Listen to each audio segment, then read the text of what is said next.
तो hi everyone, मैं हूं शिवम द्विवेदी और आप देख रहे हैं अपना पसंदीदा चैनल ज्ञानोदय के गुरुजी।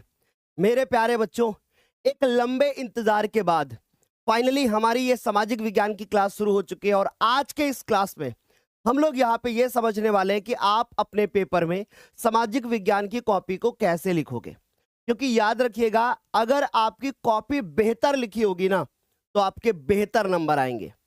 साल भर आपने कैसे पढ़ा ये मायने नहीं रखेगा जब आपकी कॉपी बेहतर लिखी जाएगी। बहुत सिंपल सी बात बोलता हूं बच्चों, एक बार सोच के देखो, आपने साल भर कुछ नहीं पढ़ा लेकिन 4 शॉर्ट आंसर, 4 लॉन्ग आंसर और उसके बाद 2 मानचित्र और 20 बहुविकल्पी, बस इतना अगर आपने अपनी कॉपी पे बेहतर प्रेजेंट कर दिया ना, समझ लो आपके पूरे 70 में 70 नंबर हो गए। यानी सिर्फ आप ये सोच के देखो कि आपको 4 शॉर्ट आंसर बताए जाएं और सेम टू सेम वही 4 शॉर्ट आंसर पेपर में आ जाए और 4 लॉन्ग बताए जाएं और 4 सेम टू सेम वही लॉन्ग पेपर में आ जाए, तो कितना अच्छा होगा। क्या आप ये चाहते हैं कि आपके सारे क्वेश्चन बोर्ड पेपर में बहुत बेहतर हो?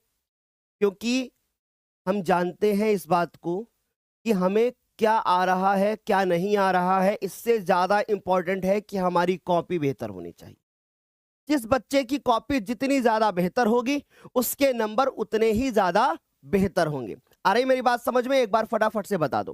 क्लियर है? ये जरा माइक उठा के दे, ये रिमोट दे देना उठा के हमको। ठीक है, आ गई बात समझ में? तो चलें हम लोग स्टार्ट करें आज प्यारी सी क्लास को अपनी। चलो भाई शुरू करते हैं बिना देर किए हुए। आज ये क्लास आप लोग देख रहे होंगे कि ना ये क्लास रात में शेड्यूल थी और ना ये क्लास सुबह शेड्यूल थी। क्षमा चाहता हूं, ये यूट्यूब की तरफ से कुछ समस्या थी जिसकी वजह से पूरी क्लास शेड्यूल ही नहीं हो पा रही थी। रात में भी बहुत प्रयास किया गया कि भैया ये क्लास शेड्यूल हो जाए, लेकिन ना जाने क्या प्रॉब्लम थी, ये सुबह 9:55 पे क्लास शेड्यूल हो पाई है। तो ऐसे में देर हो गई इस क्लास को शुरू करने में, पर कोई बात नहीं, हम सब कुछ करेंगे। राइट? तो राधे राधे सभी को, good morning all of you. चलो भाई स्टार्ट करते हैं बिना देर किए हुए, शुरू किया जाए कार्यक्रम। चलिए शुरू करते हैं। तो सबसे पहली चीज मेरे प्यारे बच्चों, हम लोग एक सीरीज चला रहे हैं जिसका नाम है क्या? मिशन 95, जिसमें आज 4 फरवरी है और 4 फरवरी को आज हम आपको कॉपी लिखना बताएंगे। और आज ही शाम को मेरे प्यारे बच्चों ध्यान से सुन लीजिएगा, आज ही शाम को सामाजिक विज्ञान का महा मैराथन होने वाला है, जो कि कब होगा? जो कि होगा शाम को 4 बजे। तो शाम को 4 बजे सारे बच्चे तैयार रहिएगा, हम लोग शाम को 4 बजे करने वाले हैं सामाजिक विज्ञान का महा मैराथन। Okay, ready? चलो तो बच्चों, ये आपके हिंदी का कॉपी लिखना सिखाया गया है और ये आपके गणित की कॉपी लिखना सिखाई गई है। अगर आपने इन वीडियो को नहीं देखा है तो जरूर देखिएगा, हम आपको विज्ञान की कॉपी भी लिखना सिखा चुके हैं। शुरू करते हैं। ये हमारे पास बोर्ड वाला एक क्या है भैया, ये इस तरीके से हमारे पास OMR सीट मिलेगी। अब इस OMR सीट में हमें क्या काम करना है, गौर से देखना। ठीक है, इस OMR सीट में हमें क्या काम करना है, जरा गौर से देखो। हमें इस तरीके से OMR सीट मिलेगी। हमें इस OMR सीट में जब हम ध्यान से देखेंगे तो हमें एक चीज समझ में आएगी कि इसमें यहां पर कुछ हमें लिखा लिखाया मिलेगा, जैसे कि आपको यहां पर लिखा लिखाया जो है वो मिल रहा है, आप देखिए। राइट? फिर उसके बाद मेरे प्यारे बच्चों, यहां पर आपको अपने जो क्वेश्चंस के आंसर होंगे वो भरने होंगे। जैसे पहले का तीसरा सही होगा तो आपको सी भरना होगा, पहले का चौथा सही होगा तो आपको डी भरना होगा। फिर उसके बाद नीचे आकर के यहां पर आपको सिग्नेचर करने होंगे, जैसे कि अभी तक मैं बताता हुआ आया हूं। मान लीजिए कि आपके पेपर का कोड IA है, जैसे फॉर एग्जाम्पल यहाँ पे हमारे पास एक पेपर है, ये एक पेपर है, इसमें कोड हमारा क्या पड़ा हुआ है? 822 IA। तो अगर इस तरीके से पड़ा है तो हमें IA यहां पर भरना होगा और उसके बाद आई में यहां पर गोला काला करेंगे बच्चों, फिर ए में गोला काला करेंगे। यहां नीचे आपको कुछ भी काम नहीं करना है। मान लीजिए पहले का तीसरा सही था तो यहां पर हम सी भरेंगे, दूसरे का चौथा सही था तो यहां पे हम डी भरेंगे। इस तरीके से हमें भरना होगा। कल मेरे प्यारे बच्चे हमसे पूछ रहे थे क्या हमें जो बोर्ड की कॉपी होगी उसमें भी भरना होगा? नहीं भाई, बोर्ड की कॉपी पर इनके आंसर्स आपको नहीं लिखने हैं, ये सारा काम सिर्फ और सिर्फ OMR सीट पर ही करना है। बढ़िया सर, बच्चों को जो भी डाउट हो प्लीज बताते रहिएगा। उसके बाद बच्चों बात करें, यहां पर आपको नीचे सिग्नेचर अपने कर देने हैं और ये काम आपका कंप्लीट हो जाएगा। लेकिन बस आपको यहां पर जो कोड है, जैसे आपका IA कोड है तो यहां पर भी आपको IA कोड भरना है।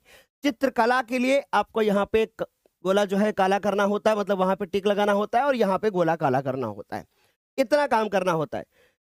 फिर हम बात करते हैं फ्रंट पेज की। अगर हम इस फ्रंट पेज की बात करें तो हमें सबसे पहले अपना अनुक्रमांक भरना होता है। मान लीजिए आपके 10 अंकों का अनुक्रमांक है, तो आप यहाँ पे 1 2 3 4 इस तरीके से भरते हुए जाओगे। उसके बाद फिर आपको यहाँ पे अनुक्रमांक शब्दों में लिखना होगा, तो आप ऐसे ही लिखोगे 1, फिर कॉमा लगा करके 2 लिखोगे।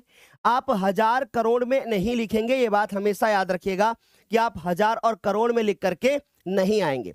ओके, क्लियर हो गई इतनी बात। फिर उसके बाद जैसे आपका संकेतांक क्या था, वो आईए था, तो आपको यहाँ पे आईए भरना होगा। विषय आपका कौन सा है, मान लीजिए आपका कौन सा विषय है, सामाजिक विज्ञान, तो आप यहाँ पे सामाजिक विज्ञान लिखेंगे। अब कभी कभी बच्चे बोलते हैं सर जगह नहीं बचती है, तो सा बना के बिंदु बना दोगे और फिर उसके बाद विज्ञान लिख दोगे। प्रश्न पत्र जब लिखना होगा तो वहां पर आप केवल लिखोगे। फिर उसके बाद जो परीक्षा का आपका दिन होगा, जैसे आपका जो शुक्रवार को परीक्षा है तो यहाँ पे शुक्रवार लिखोगे। परीक्षा की तिथि मान लीजिए आपका 20 तारीख को पेपर है, तो आप यहाँ पे 20 2 और 2026 लिख दोगे। ठीक, और जहां पर आप परीक्षा देने जा रहे हैं वहां का नाम आपको लिख देना है। बाकी इस पे आपको कुछ भी काम नहीं करना है, सिर्फ 6 कॉलम भर रहे हैं। क्या आप रेडी हैं आप? सर अगर 2 कोड ना दिए हो, 3 दिए हो तो शुरुआत के 2 आपको भरने होंगे बस। बढ़िया, आगे चलें। चलो भाई, तो यहां तक सारे बच्चों को क्लियर हो गया। अब हम सीधे सीधे बात करते हैं किसके बारे में, क्वेश्चंस के बारे में बात करते हैं। लेकिन उससे पहले हम आपको थोड़ा सा पेपर के पैटर्न के बारे में बता देते हैं, तो हमारी बात को थोड़ा सा जो है वो गौर से समझना। पेपर का पैटर्न जानना आपके लिए बहुत ज्यादा क्या है, जरूरी है। तो पहले हम पेपर के पैटर्न को देख लेते हैं। ठीक है, पेपर के हम पैटर्न को देख लेते हैं। बस हमारी बात ध्यान से एक बार सुनने का प्रयास करिएगा।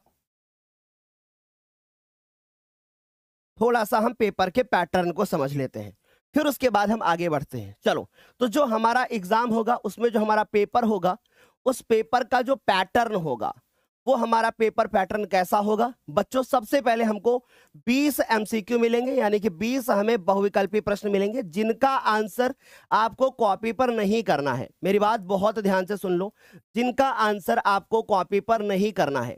समझ में आ रही बात? तो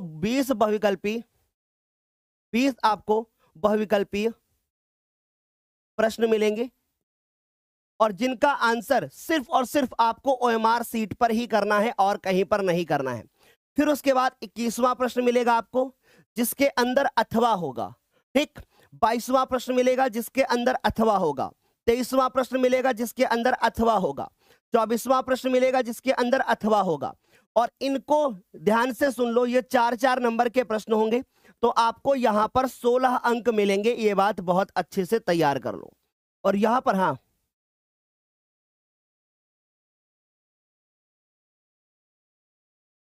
बहुत अच्छी तरीके से आप इन बातों को नोट कर लीजिए।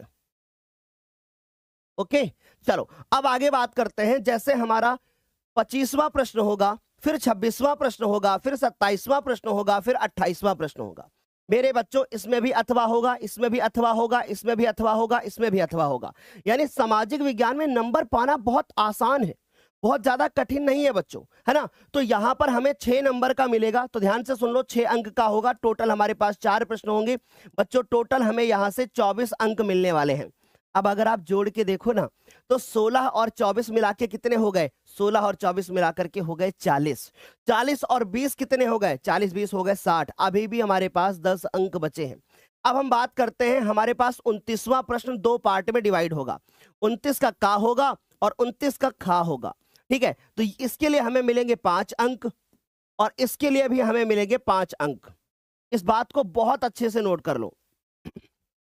ठीक है, तो यहां पे हमारे पास क्या होगा? मानचित्र होगा, जो कि हमारा इतिहास के भाग से आएगा, भारत में राष्ट्रवाद चैप्टर से। ठीक, फिर उसके बाद हमारा यहां से भी मानचित्र आएगा, ये आएगा भूगोल के पूरे 7 अध्याय से। कौन से सवाल बनते हैं इसके ऊपर हम अलग से वीडियो बना चुके हैं, लेकिन आज भी हम जितने क्लास में सवाल बताएंगे उनको बहुत अच्छे से तैयार करना है। बढ़िया, तो सर हम मानचित्र देख लिए, यहाँ पे सर हम मानचित्र देख लिए, हमारा काम डन हो गया। क्लियर है इतनी बात? बढ़िया से कर लोगे। चलो अब हम फटाफट से आते हैं और हम समझते हैं कि क्या मान लो हमारा 21 का हमें का मिलेगा, 21 का खा मिलेगा, तो क्या दोनों करने होंगे? नहीं, हमें सिर्फ एक ही प्रश्न करना है। ठीक, तो चलिए भाई फटाफट से शुरू करते हैं। अब हमारे पास पहला प्रश्न आता है और राज भैया जरा पोल देना बच्चों को। नहीं, बी कॉपी पे साइन करना होगा, पर बी कॉपी पे आपको सिर्फ रोल नंबर लिखना होगा, हर पेज पे रोल नंबर नहीं लिखना होगा, ठीक। और बाकी बी कॉपी की जरूरत ही नहीं पड़ेगी। मैं आपको अभी एक ऐसा तरीका बताऊंगा ना जिससे आपको बी कॉपी भरना ही नहीं है, और बी कॉपी पे आपको इतना ज्यादा लिखना ही नहीं है कि आपको बी कॉपी की जरूरत पड़े, क्योंकि टाइम मैनेजमेंट बहुत इंपॉर्टेंट होता है। अगर आप सोशल साइंस के पेपर में, बच्चों बहुत ध्यान से सुनो, आप ज्यादा लिखने का प्रयास करोगे आपका पेपर छूट जाएगा। अभी हम आपको बताएंगे टोटल आपको कितने पेज लिखने होंगे, निश्चिंत रहो, मैं सब कुछ बता दूंगा आपको, ठीक। चलो देखो, तो सबसे पहले हमारे पास बहुविकल्पी प्रश्न हम लोग लिखना शुरू करेंगे, बहुत गौर से समझना। पहला सवाल है कि जब फ्रांस छींकता है तो बाकी यूरोप को सर्दी जुकाम हो जाता है, ये कथन किसने कहा था? ये सवाल जो आप देख रहे हो, ये सवाल आपका 2025 के पेपर में भी आया और 2024 के पेपर में भी आया, यानी ये लगातार प्रश्न पूछा भी गया था, ठीक है। ये प्रश्न लगातार पूछा भी गया था, आप लोग फटाफट से बता दो। तो बच्चों, फ्रांस जब छींकता है तो बाकी यूरोप को सर्दी जुकाम हो जाता है, ऐसा कहने वाले कौन थे? ऐसा कहने वाले थे मैटरनिक। अब ये मैटरनिक कहाँ के थे? ये मैटरनिक कहाँ के थे, इनके बारे में थोड़ी सी चीजें देख लो। ये मैटरनिक ऐसे भी लिखा जा सकता है, ऐसे भी लिखा जा सकता है। तो बच्चों ध्यान से समझना, ये जो मैटरनिक थे, ये मैटरनिक कहाँ के थे? ये मैटरनिक थे ऑस्ट्रिया देश के। कहाँ के थे बेटा? ये ऑस्ट्रिया देश के थे, समझ गए? ये बात पता होनी चाहिए। दूसरी चीज, ये मैटरनिक जो थे वो एक चांसलर थे। क्या थे? ये एक चांसलर थे। कहाँ के चांसलर थे? वो ऑस्ट्रिया के चांसलर थे। तो ये बात भी आपको पता होनी चाहिए, ठीक है, कि ये क्या थे? ये हमारे चांसलर थे।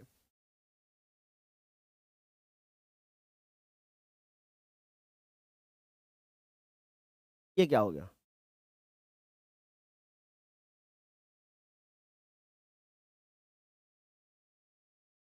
ये क्या थे बच्चों?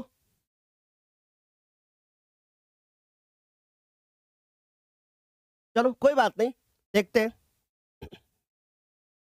आज ये क्या हो रहा है। कल से सारी चीजें हमारे साथ ही क्यों हो रही हैं? तो ये ऑस्ट्रिया के क्या थे? चांसलर थे। हम्म, हैक हो गया? चलो कोई नहीं। तो इसका आंसर क्या हो जाएगा कि जब फ्रांस छींकता है तो बाकी यूरोप को सर्दी जुकाम हो जाता है, ऐसा कहने वाले कौन थे?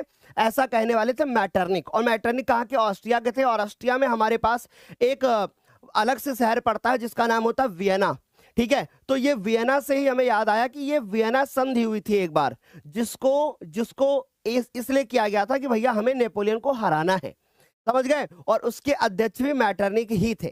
क्लियर? सारे बच्चों को समझ में आया? तो हमारा करेक्ट आंसर हो जाएगा ऑप्शन नंबर ए, करेक्ट हो जाएगा। ओके, चलो अगला सवाल है कि जर्मनी के एकीकरण में महत्वपूर्ण भूमिका निभाने वाले कौन थे? जर्मनी के एकीकरण में महत्वपूर्ण भूमिका निभाने वाले कौन थे? तो जर्मनी का एकीकरण याद आएगा तो हम लोग किसको याद करेंगे? क्या विलियम प्रथम को? नहीं भाई।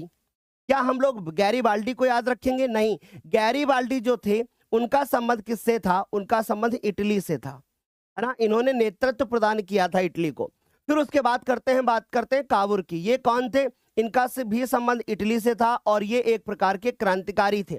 फिर उसके बाद करेक्ट आंसर हो जाएगा ऑटो वॉन बिस्मार्क। बच्चों ये वो सवाल है जो हर बच्चे को तैयार ही करके जाना है, आप इसमें जरा सा भी लापरवाही नहीं कर सकते हैं। ओके, तो सर ऑप्शन नंबर बी पे हम इस तरीके से क्या कर देंगे? गोला को काला कर देंगे।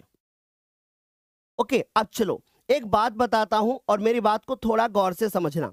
बहुत सारे ऐसे बच्चे होते हैं जो क्वेश्चंस को करते जाते हैं और उसके बाद फिर क्या करते हैं? कहते हैं कि तुरंत तुरंत गोला काला कर लो। नहीं, मेरी बात बहुत गौर से समझना। आपको बोर्ड का पेपर मिलेगा, आपको उसके साथ एक ओएमआर सीट मिलेगी और उसके साथ आपको एक कॉपी मिलेगी। समझ गए ना बच्चों? अब जो आपको कॉपी मिलेगी उसको आप पहले भर लेंगे और यानी कि फ्रंट पेज, और भर के किनारे रख देंगे सबसे नीचे, ठीक है। मतलब सारी चीजों के नीचे रख लोगे, जैसे पेपर हो गया, ओएमआर हो गया। फिर उसके बाद कॉपी के ऊपर ओएमआर रख लेना और उसके ऊपर फिर पेपर रख लेना। मेरी बात बहुत गौर से समझो। अब इसके बाद पेपर लेके बैठना और हाथ में पेंसिल लेके बैठना। प्लीज थोड़ा ध्यान दो। पेपर लेके बैठना और हाथ में पेंसिल लेके बैठना। जैसे पहले का मान लो आपका पहला आंसर सही है तो पेंसिल लेके उसके पहले पे छोटा बिंदु लगा दोगे। फिर दूसरे का अगर दूसरा सही है तो दूसरे पे बिंदु लगा दोगे। तीसरे का तीसरा सही है तो तीसरे पे बिंदु लगा दोगे। चौथे का चौथा सही है तो चौथे पे बिंदु लगा दोगे। ऐसा करते हुए आप 20 आंसर पहले ही निकाल लोगे, और इतना करने में सिर्फ और सिर्फ आपको 15 मिनट का समय लगेगा। आपके 20 ऑप्शन सही हो जाएंगे। बोलो क्योंकि इसमें मैथमेटिक्स तो है नहीं, क्यों आदित्य, हो जाएगा ना 15 मिनट में। तो 15 मिनट में क्या हो जाएगा, कंप्लीट हो जाएगा। और जैसे ही 15 मिनट में हमारा कंप्लीट हो गया, फिर हम क्या करेंगे, फिर उसके बाद अब हम इसको रखेंगे सामने, और रखेंगे हम इस इधर OMR, और OMR पे हम इस तरीके से गोला काला करते जाएंगे। लेकिन एक बात बहुत ध्यान से सुनो, जब आपके 20 आंसर निकल आए, उसके बाद आपको मिला लेना है एक बार, मुझे कहीं पर मेरे से गलती तो नहीं हुई, यानी बहुत ओवर कॉन्फिडेंट नहीं रहना है, आपको बस मिलाना है एक एक पॉइंट कि हाँ भाई इसका ये होगा, इसका ये होगा, इसका ये होगा। राइट, बोलो क्लियर हो गया सारे बच्चों को? सर सारे, किसी बच्चे को कोई दिक्कत तो नहीं है ना? बढ़िया, चलो ध्यान से सुनो। अब हम आगे चलते हैं। हमसे कह रहा है कि ब्रिटेन में कॉर्न लॉ समाप्त करने के क्या मुख्य कारण थे। बच्चों आज हमने वो सवाल रखे हैं जो सवाल हो सकता है आपको लगता हो कि अरे भाई ये मुझे आते हैं, लेकिन बेटा यही सवाल बोर्ड के पेपर में भी आते हैं, यानी आपको कुछ नया नहीं करना है, यही सवाल आपको बोर्ड के पेपर में भी देखने को मिलेंगे। और कल मामा जी से बात हो रही थी, मामा जी ने कहा कि इस बार बोर्ड के पेपर में गैप नहीं है। अंदर से बात पता चली है कि इस बार बोर्ड का पेपर आसान आएगा। क्यों? क्योंकि बोर्ड के पेपर्स में गैप नहीं है ना, बिल्कुल भी गैप नहीं है। अगर जिन बच्चों को कंप्यूटर है उनका 18 को भी पेपर है, 19 को भी पेपर है, 20 को भी पेपर है, बिल्कुल भी जो है नहीं है गैप। तो जब बिल्कुल भी गैप नहीं है तो पेपर आसान आएगा, आप निश्चिंत रहो। और ये बात मैं भी आपसे बोल रहा हूं, पेपर आपको बहुत आसान मिलेगा। समझ गए? चलो, तो हमने क्या कहा, ब्रिटेन में कॉर्न लॉ समाप्त करने का मुख्य कारण क्या था? तो जनसंख्या में वृद्धि नहीं भाई, उद्योगपति और शहरियों का विरोध। फिर उसके बाद लिखा है कॉर्न लॉ आयात पर नियंत्रण, या फिर कह रहे हैं कि कृषि उत्पादों की अधिकता। हमसे कह रहा कि कॉर्न लॉ को समाप्त करने का कारण, यानी आखिर ये समाप्त क्यों किया गया था। बच्चों कॉर्न लॉ पे आयात कॉर्न आयात पे नियंत्रण, ये तो उसका कारण था, ये समाप्त करने का कारण थोड़ी नहीं। तो इसका करेक्ट आंसर क्या होगा? कॉर्न आयात पर नियंत्रण नहीं, ये कॉर्न लॉ यानी ये नियम है कि भैया कॉर्न लॉ कब स्टार्ट हुआ, जब कॉर्न के आयात पे नियंत्रण लगाया गया। तो अगर ये पूछा जाता कि कॉर्न लॉ का क्या अर्थ है, तो होता कॉर्न आयात पर नियंत्रण। इसलिए बहुत सारे बच्चे सी आंसर भी दे रहे होंगे। कितने % सर सी वाले हैं? 22। तो बहुत ध्यान से सुन लो, ये करेक्ट आंसर नहीं होगा। कॉर्न देखते ही कॉर्न मत लगा दीजिएगा, पहले सोचिएगा समझिएगा। ठीक, जनसंख्या में वृद्धि, इसका कोई भी मतलब नहीं है यहाँ पर। कृषि उत्पादों की अधिकता नहीं, इसका करेक्ट आंसर होगा उद्योगपतियों और शहरियों का विरोध। देखो कितना कंफ्यूज किया इस सवाल में, क्योंकि पहले आपको क्या लग रहा था, अरे कितना आसान है ना, यही तो लग रहा था कि भैया कॉर्न लॉ कॉर्न से संबंध रखता है, बिल्कुल रखता है।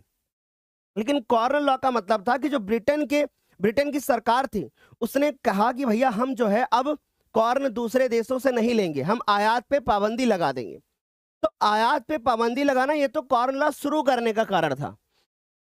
फिर उसको समाप्त करने का कारण था कि उद्योगपति और शहरी लोग विरोध कर रहे थे, क्योंकि उनके देश का जो कॉर्न था वो महंगा हो गया था, जिसकी वजह से वो लोग भोजन को सही तरीके से ग्रहण नहीं कर पा रहे थे।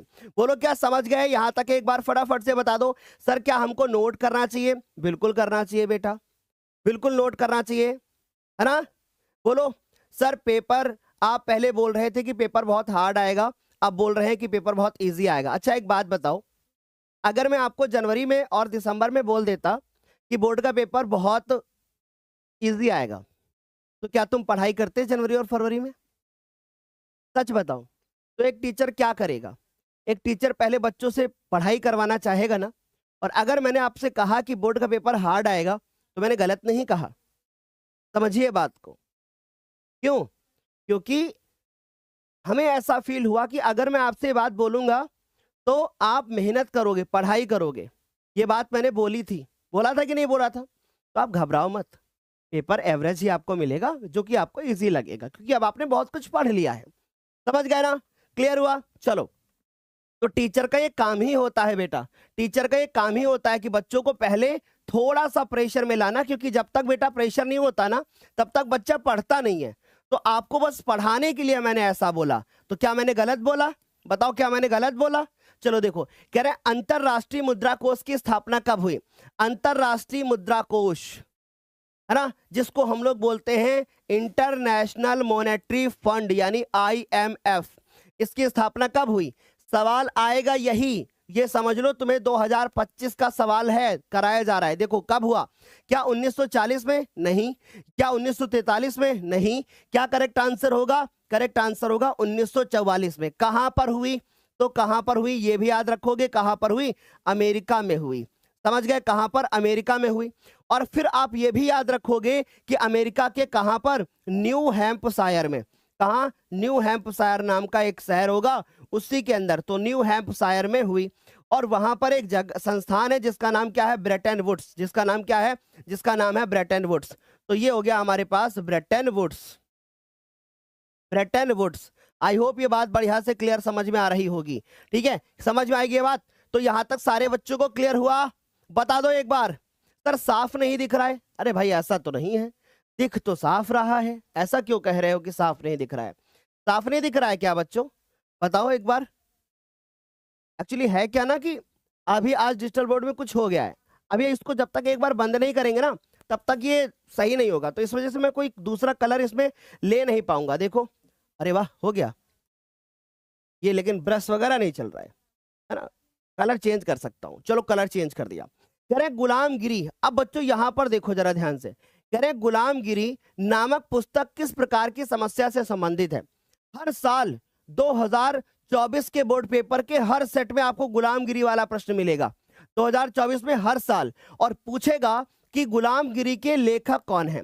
मुझे कोई कमेंट करके बताएगा कि गुलामगिरी के लेखक कौन है? अगर बता दिया तो मैं जान जाऊंगा मेहनत कर रहे हो। गुलामगिरी के लेखक कौन है? गुलामगिरी के लेखक कौन है? बताइए, बताइए आदित्य, क्या होगा गुलामगिरी के लेखक? गुलामगिरी के लेखक कौन है? जल्दी से बताओ, गुलामगिरी के लेखक कौन है? और ये भारतीय है, ये अभी आपको पता होना चाहिए। बताइए कौन है लेखक?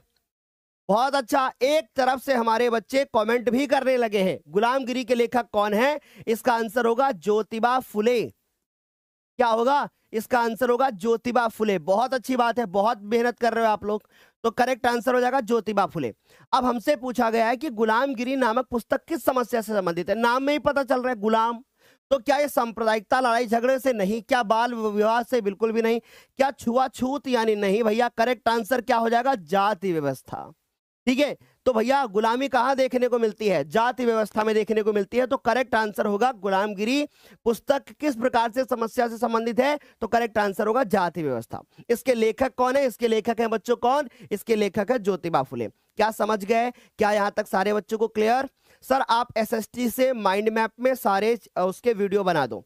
बेटा ऑलरेडी मैं तो डिटेल में पढ़ा चुका हूं, और आज शाम को SST बहुत डिटेल में शाम को 4 बजे आप लोग पढ़ने वाले हैं। बहुत बेहतर तरीके से, बहुत मजा आएगा। रफ कॉपी लेके बैठना। ठीक, चलो देखो अगला सवाल है हमारे पास कि बेल्जियम की, ये हमारा सिविक्स का क्वेश्चन है कि बेल्जियम की सामुदायिक सरकार में किसके बीच में सत्ता की साझेदारी होती है? तो बच्चों अगर हम बात करें तो बेल्जियम जो हमारा देश है, जो कि एक यूरोप महाद्वीप का एक छोटा सा देश है ना, बहुत अच्छे से जानते हो।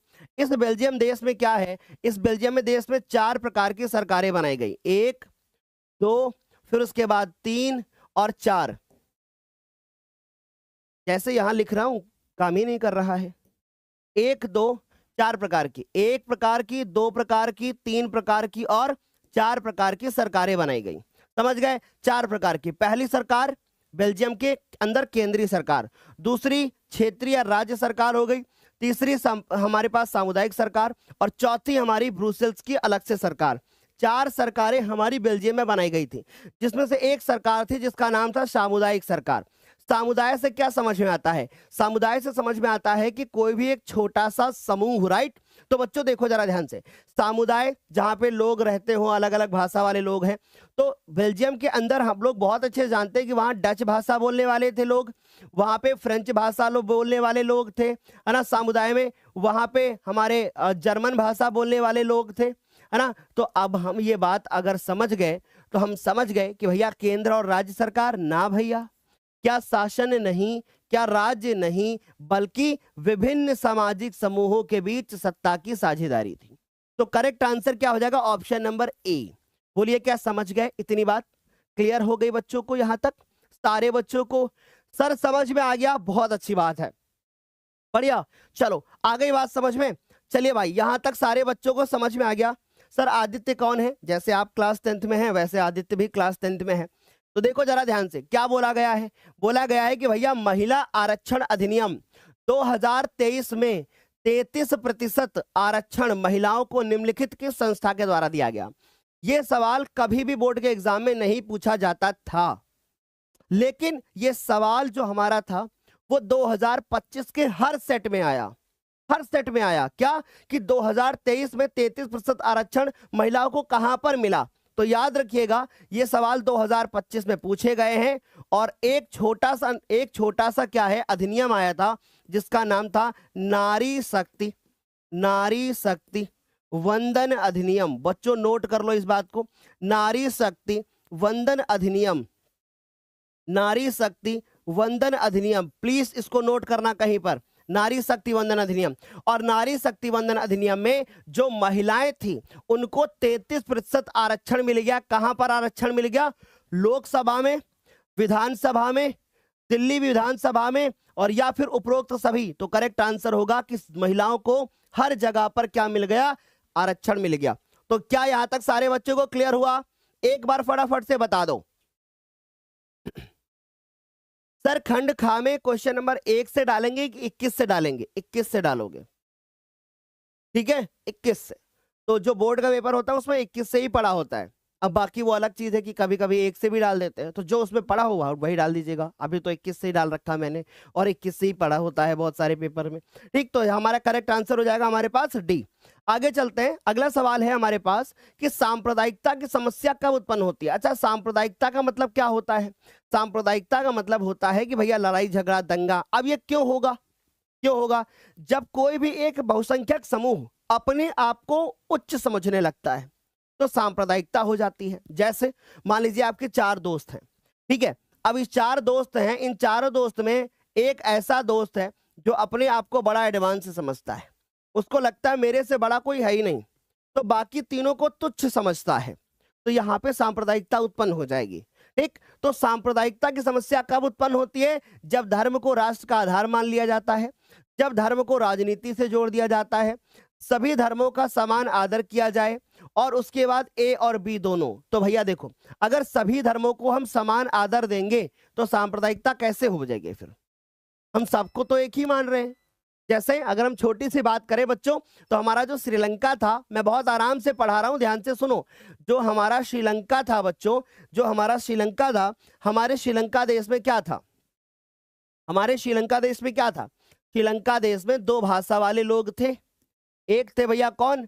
वैसे बहुत सारे थे पर पहले मेन तो 2 ही थे ना। एक था बच्चों कौन? सिंगली भाषा वाले लोग थे, और एक थे हमारे तमिल भाषा वाले लोग थे। याद आ रहा है ना आपको? तमिल 18%, सिंगली 74%। तो अब सिंगलियों को सारे अधिकार मिल गए, तमिल लोग पीछे रह गए। इन्होंने अपना एक अलग से क्या बना दिया? लिट्टे नामक, अलग से क्या बना दिया? लिट्टे नामक एक अलग से संगठन बना के सरकार बनाने की कोशिश कर ली, मांग रख दी इन्होंने। तो यहाँ पे सांप्रदायिकता तो हुई ना। तो सांप्रदायिकता कब होती है? जब धर्म को राष्ट्र का आधार मान लिया जाए, ये आंसर भी सही है। जब किसी भी धर्म को राजनीति से जोड़ दिया जाए तब भी हो जाता है। तो सर इस बात से हम समझ रहे हैं कि हमारे पास दोनों ऑप्शन सही हो जाएंगे, तो हमारा करेक्ट आंसर हो जाएगा ए और बी दोनों। सर डी वाले कितने बच्चे? 70% बच्चों ने कहा है कि sir option number D correct होगा। वाह, बहुत बढ़िया, ऐसे ही करके आना है, ठीक। अब मैं आपसे एक बात बोलूं, सुनो मेरी बात ध्यान से। आप लोग सबसे पहला काम कर दीजिए कि इस वीडियो को लाइक कर दीजिए, जितने भी बच्चे मौजूद हैं।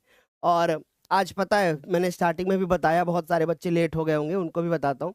आज क्या था कि कल रात में यूट्यूब में ज्ञानोदय के गुरुजी चैनल पे कुछ प्रॉब्लम आई, जिसकी वजह से क्लास ही नहीं शेड्यूल हो रही थी। रात में भी लगभग मैंने और टीम ने 1.5 घंटे तक कोशिश करी, नई चीज़ें शेड्यूल हो पा रही थी। फिर उसके बाद सुबह हम 9:30 बजे के करीब से लगे हुए थे कि शेड्यूल हो जाएगी। फिर जाके 9:55 पे जो है चीजें थोड़ा सा सही हुई, तब जा करके जो है हम इस क्लास को शेड्यूल कर पाए, है ना। तो अगर कभी भी ऐसा होता है तो आप बिल्कुल भी चैनल के साथ बने रहिए। हम आपको एक व्हाट्सएप चैनल की लिंक भी दे देंगे अभी लास्ट में, आप उससे भी जुड़े रहिए। जो भी चीज़ें होंगी वो हम आपके साथ अपडेट करेंगे, है ना, मतलब आपको शेयर करेंगे। क्या यहाँ तक सारे बच्चों को समझ में आ गया? एक बार फटाफट से बता दो। सर सभी पेपर में एक ही तरह से साइन करना होगा? नहीं, ऐसा कोई जरूरी नहीं है कि आप सारे पेपर में एक ही तरीके से साइन करें। और इसमें प्रॉब्लम क्या है बेटा, आपको नाम ही लिखना है। जैसे मान लीजिए मेरा नाम शिवम है, तो मुझे बस इस तरीके से अपना नाम ही तो लिखना है, तो बस सारे पेपर में ऐसे नाम लिख के आना है आपको। चले भाई आगे आ जाओ। कह रहे हैं भारत में कितने राष्ट्रीय राजनीतिक दल हैं? अच्छा, इसका आंसर बार बार बदलता रहता है, कभी 7 हो जाता है, कभी 6 हो जाता है, लगातार बदलता रहता है। तो अगर इस साल के बारे में बात करें 2025 के बारे में, तो आप बताओगे कि भारत में राष्ट्रीय राजनीतिक दल जो हैं उनकी संख्या कितनी है? 6। ठीक है, तो ये पॉइंट आप अच्छे से नोट कर लेना। आप इसमें 4, 5 और 7 जो है वो लगा करके मत आना, ठीक। अच्छा, राष्ट्रीय राजनीतिक दल कब होता है? जब कोई भी एक दल जो होता है 6% से ज्यादा वोट प्राप्त करता है, तो फिर उसको हम लोग राष्ट्रीय राजनीतिक दल की श्रेणी में लाते हैं। लेकिन ऐसा आपसे नहीं पूछा जाएगा। क्या यहाँ तक सारे बच्चों को क्लियर? तो ये सवाल बन सकता है, और ये सवाल आपका 2024 के पेपर में भी आया था और 2025 के पेपर में भी आया हुआ था। चलिए आगे बढ़ते हैं। कह रहे निम्नलिखित में से किसका संबंध लोकतंत्र से नहीं है? किसका संबंध लोकतंत्र से नहीं है? जल्दी बताइए। अब बच्चों, लोकतंत्र में क्या होता है? क्या लोकतंत्र में उत्तरदायी शासन होता है? बिल्कुल, लोकतंत्र में जो भी सरकार होगी वो नागरिकों के प्रति उत्तरदायी होगी, वो नागरिकों को उत्तर दे सकती है। यदि आप कोई नागरिक पूछता है कि सरकार ने ऐसा फैसला क्यों लिया है, तो एक नियम कानून पालन करते हुए नागरिकों को उत्तर दे सकती है सरकार, ठीक है। स्वतंत्र और निष्पक्ष निर्वाचन, बिल्कुल बिल्कुल, जो निर्वाचन होगा वो स्वतंत्र होगा। ऐसा नहीं होगा कि एक राजा आएगा और बोलेगा कि मैं ही राजा बनूंगा, ऐसा बिल्कुल भी नहीं होगा। तो सर ये वाला भी गलत हो जाएगा। फिर कह रहे हैं कानून के प्रति समक्ष समानता, बिल्कुल सभी को बराबर अधिकार दिए जाएंगे, चाहे हिंदू हो, चाहे मुस्लिम हो, चाहे सिख हो, चाहे ईसाई हो। अगर मेरे लिए कोई नियम होगा तो आपके लिए भी कोई नियम होगा, बराबर नियम होंगे। अगर मैं भारत का नागरिक हूं तो आप भी भारत के नागरिक हैं। अगर मेरे पास आधार कार्ड है तो आपके पास भी आधार कार्ड होगा। अगर ऐसा नहीं होगा कि मेरे पास बड़ा वाला आधार कार्ड है, ऐसा नहीं होगा। तो सर सरकार सबके लिए बराबर कानून बनाती है, तो बहुसंख्यकों का शासन नहीं होता है। यानी जो बड़े समूह होते हैं, जो अपने आप को बड़ा समझते हैं, उनका शासन नहीं चलेगा, बल्कि हर तरफ क्या होगी? समानता होगी। क्या यहाँ तक सारे बच्चों को क्लियर हुआ? सर अगर किसी प्रश्न को ध्यान से पढ़ लिया जाए तो 60% उसका आंसर बिल्कुल निकल आता है। बिल्कुल, अगर बच्चों को ध्यान से प्रश्न पढ़ना आ गया ना, तो समझ लो कि आपने जितना पढ़ा है वो ऑटोमेटिक याद आएगा। जैसे आप लोग क्या बोलते हो? आप लोग यही तो बोलते हो, याद करने बैठता हूं याद नहीं होता है। यही तो बोलते हो कि याद करने बैठता हूं याद नहीं होता है। पता क्यों नहीं याद होता? याद करने जब बैठते हैं तो उस समय पे ख्याल जो होते हैं वो अलग अलग आपके मन में आते हैं। आप जो चीज पढ़ रहे हैं ना, उसी चीज पे फोकस करो। जैसे अभी अगला क्वेश्चन आएगा, बस जैसे क्वेश्चन सामने आए बस अच्छे से पढ़ो एक बार, और फिर दोबारा फिर पढ़ो, फिर आंसर दो। अभी देख रहे हैं सब आंसर सही होगा, ठीक। चलिए देखिए क्या लिखा है।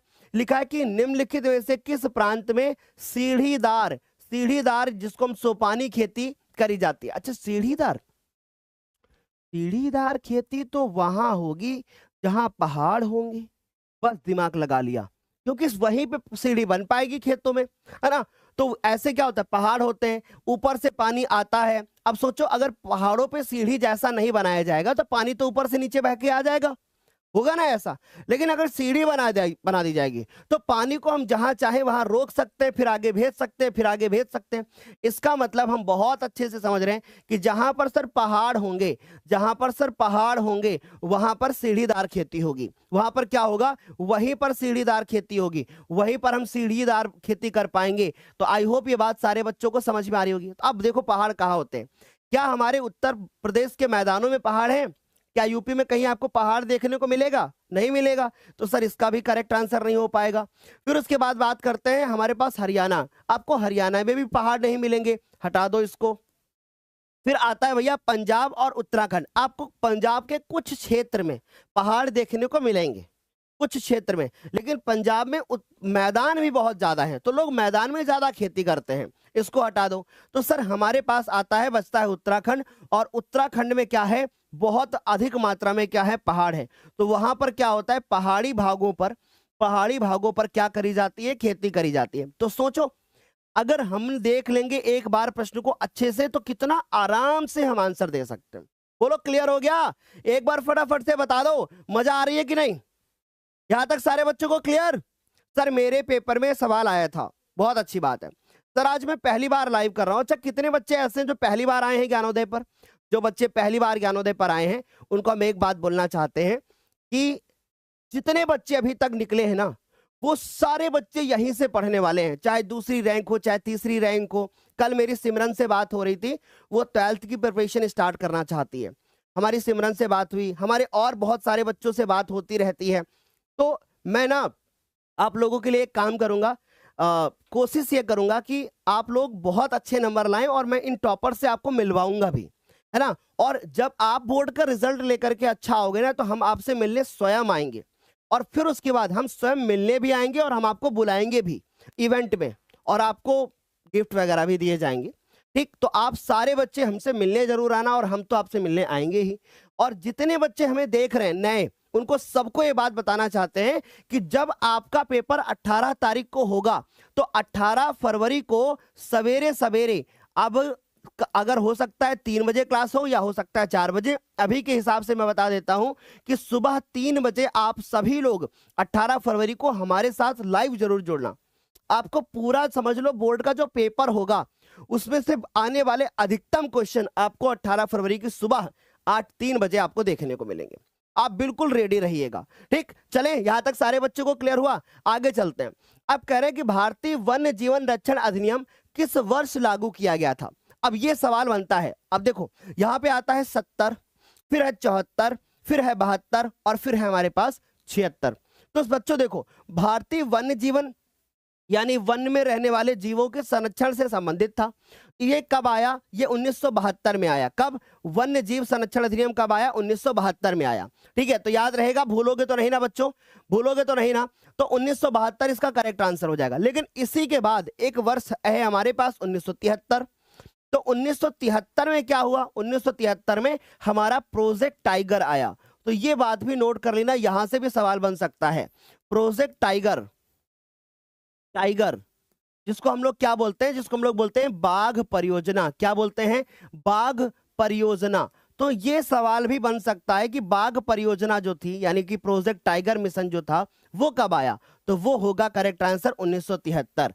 और अगर वन्य जीव संरक्षण आता है तो 1972। बोलो क्या समझ गए? सारे बच्चों को अच्छे से क्लियर हो गया? किसी बच्चे को कोई डाउट नहीं? बढ़िया एकदम, वेरी गुड, बहुत अच्छा। सर शिवम सर, क्या आप पार्लर जाते हो? हाँ जाता हूं, जाता हूं। लिपस्टिक नहीं लगवाता हूं ताकि तुम लोग जान ना जाओ कि सर पार्लर जाते हैं। दाढ़ी काली है, सफेद कराने जाता हूं। हाँ, चेहरा काला है, गोरा कराने जाता हूं। समझ गए? जाता हूं, ठीक है। हाँ, आप भी पार्लर खोलना, आगे चल के मैं आऊंगा आपके यहाँ। पढ़ाई पे ध्यान नहीं है, पार्लर पे ध्यान है भैया इनका। घर में पार्लर है क्या? झारखंड में स्थित कोडरमा निम्नलिखित में से किस खनिज का अग्रणी उत्पादक है?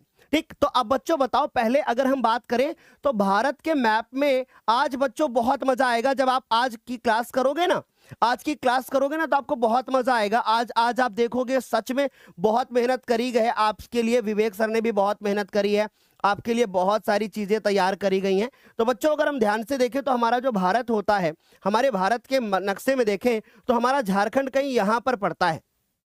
समझ में आ रही बात? तो सर जो हमारा झारखंड होता है वो किसके लिए? ये उसमें जो कोडरमा नामक एक प्रकार की क्या है, खान है, तो वो खनिज के लिए उसमें कौन सा खनिज ज्यादा मात्रा में पाया जाता है?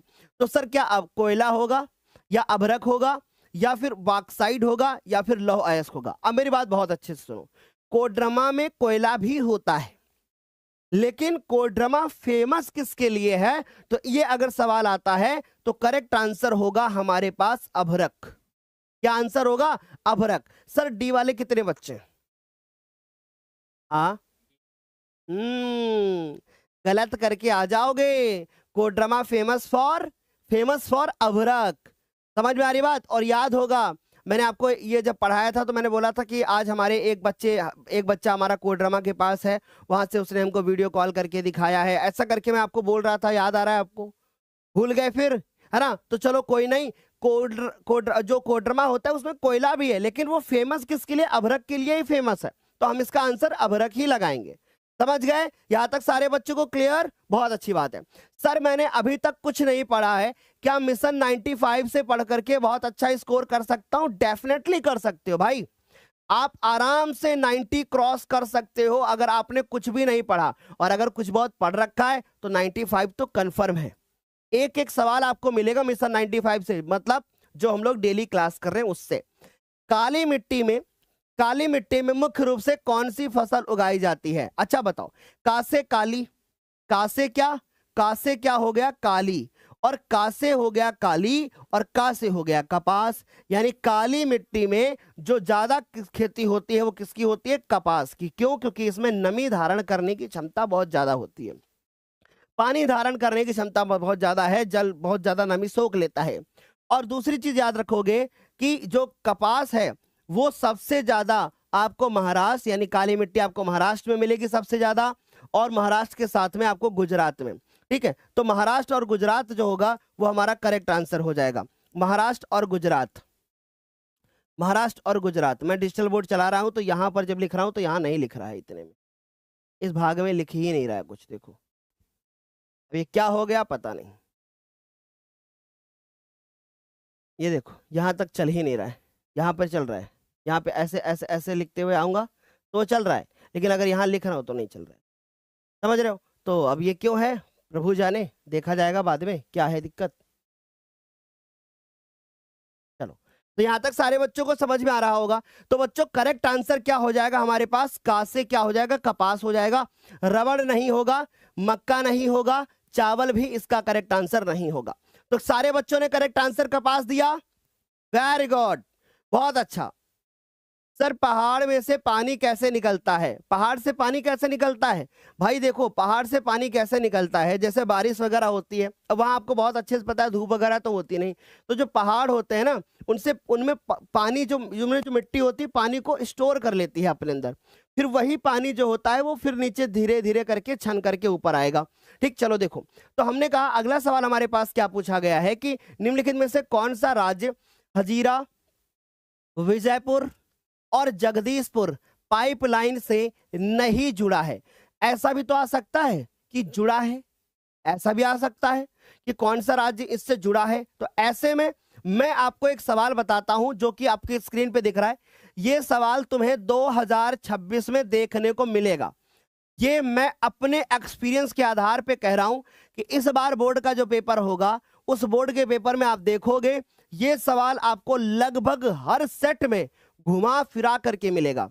अब आप सोचोगे कि सर ये कैसे आप कह सकते हो? चलो मैं थोड़ा अपना एक्सपीरियंस बताता हूं। बच्चों, जब बोर्ड का पेपर बनता है तो जो पेपर का विशेषज्ञ होता है वो विशेषज्ञ कुछ टॉपिक चुनता है। बहुत ध्यान से सुनिएगा, कुछ टॉपिक चुनता है। लगभग पूरी किताब से वो लगभग 40 टॉपिक चुनता है, 40 के आसपास।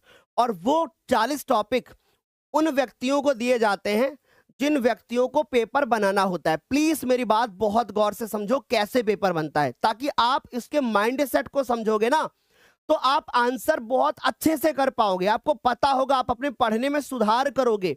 प्लीज गौर से सुनो, बहुत गौर से सुनो, ये फैक्ट बता रहा हूं, ये किसी को नहीं पता है। बहुत ध्यान से सुनो, जो बोर्ड का पेपर बनाने वाला जो एक व्यक्ति विशेषज्ञ होता है वो 40 टॉपिक चुनता है, कम से कम 40, 50 भी हो सकता है। और उन 40-50 टॉपिकों को उन लोगों को बांटा जाता है जिन लोगों को पेपर बनाना होता है। और 7 सेट आपके सामने बना करके रखे जाते हैं, लेकिन सिर्फ 7 ही सेट नहीं बनते, वो सेट बनते हैं कम से कम 15 से 20। यानी एक पेपर बनाने के लिए 15-20 लोग होते हैं, सब लोग अपना अपना पेपर बनाते हैं, उनमें से 7 पेपर चुने जाते हैं। अब वो जो टॉपिक दिए जाते हैं ना, वो टॉपिक इस प्रकार से लोग, जैसे किसी को दे दिया गया कि भैया पाइपलाइन पे एक सवाल बनाना है, टॉपिक दे दिया गया पाइपलाइन। अब पाइपलाइन से संबंधित जितने भी सवाल होंगे, कोई दूसरा बनाएगा, कोई दूसरा बनाएगा, कोई दूसरा बनाएगा, कोई दूसरा बनाएगा, लेकिन आपको हर सेट में पाइपलाइन से सवाल मिलेगा। अगर दे दिया फ्रांस की क्रांति से पहला सवाल होगा तो पहला टॉपिक फ्रांस की क्रांति से ही होगा। आप सातों सेट उठा के देख लो। ये होता है पेपर मेकर का एक बहुत माइंड सेट कि भैया अगर मुझे पाइपलाइन पे सवाल देना तो हर सेट पे पाइपलाइन पे सवाल मिलेगा। अगर हमको देना है कि भैया अब मुझे यहाँ पे देना है कि भैया झारखंड से किसी भी एक खदान से क्वेश्चन देना है तो वहां से दे दिया उन्होंने उठा करके। या मान लो दे दिया कि भैया हमें जल संरक्षण से देना है तो हर एक सेट में जल संरक्षण से सवाल होगा। अब जो जैसा सवाल बना पाए। क्या तुम्हें समझ में आया? क्लियर हुआ? सर उत्तराखंड में कौन सी मिट्टी पाई जाती है? पहाड़ी मिट्टी। ठीक, अब इधर देखो जरा ध्यान से। अब मान लो ये सवाल जब 2025 में पेपर आया होगा, पाइपलाइन टॉपिक दे दिया गया होगा, इसीलिए 7 सेटों में कम से कम 4 ऐसे सेट थे जिसमें सेम टू सेम यही सवाल था। बस किसी में नहीं था, किसी में इनके ऑप्शन इधर उधर थे, या किसी में ये सब आगे पीछे था। अब बहुत अच्छे से कॉन्सेप्ट समझो। अगर हम बात करें भारत के मैप की, यानी भारत के नक्शे की, तो हमारा भारत का नक्शा कैसे होता है? ऐसे होता है ना भारत का नक्शा। आज हम आपको बहुत डिटेल में सब चीजें बताएंगे। बस शाम को आप हमारे साथ में लाइव जरूर जुड़ जाना, 4 बजे तैयार रहना। आज हम आपको बहुत डिटेल में सब चीजें मेरे प्यारे बच्चों कवर करके देने वाले हैं। बस आप हमारे साथ जुड़े रहो। ये भारत का नक्शा मेरे से आज कैसा बन रहा है बच्चों? आज वो है ना, डिजिटल बोर्ड सही तरीके से काम नहीं कर रहा है, कोई बात नहीं, हमारे बच्चे समझदार हैं। अगर हम बहुत ध्यान से देखें तो मान लो ये हमारे पास भारत का नक्शा है, ठीक है, ये मान लो हमारे पास भारत का नक्शा है। अगर इस भारत के नक्शे में हम गौर से देखें तो हमारा जो गुजरात है वो यहाँ पर पड़ेगा, हमारा जो मध्य प्रदेश है वो हमको यहाँ मिलेगा, ऐसे जो हमारा उत्तर प्रदेश है वो हमको यहाँ पर मिलेगा। ठीक, तो एक पाइपलाइन ऐसे गुजरती है जो नई दिल्ली से गुजरती है और जाती है इधर हमारे गुजरात की तरफ। तो उत्तर प्रदेश यानी कि यूपी पड़ता है बीच में, फिर यहाँ पे एमपी भी पड़ेगा और फिर उसके बाद हमारा गुजरात भी पड़ेगा। ठीक है, हमारे पास क्या पड़ेगा? गुजरात भी पड़ेगा। तो हम यहाँ पे JUJ लिख देते हैं, गुजरात। ठीक, तो यहाँ तक सारे बच्चों को क्लियर। अब यूपी में पड़ता है हमारा कौन? अब यूपी में पड़ता है कौन? बहुत अच्छे से सुनो। यूपी में पड़ता है हमारे पास कौन बच्चों? जगदीशपुर। क्या पड़ता है? जगदीशपुर। तो यहाँ पे आ गया हमारे पास जगदीशपुर, जगदीशपुर हो गया। ठीक, समझिए यहाँ पे पेन, ये आ गया यूपी में जगदीशपुर। ठीक, फिर उसके बाद आ गया हमारे पास गुजरात। गुजरात में क्या पड़ता है? हजीरा, ये आ गया हमारे पास हजीरा। और एमपी में क्या पड़ता है? एमपी में पड़ता है बच्चों विजयपुर। एमपी में क्या पड़ता है? एमपी में पड़ता है विजयपुर।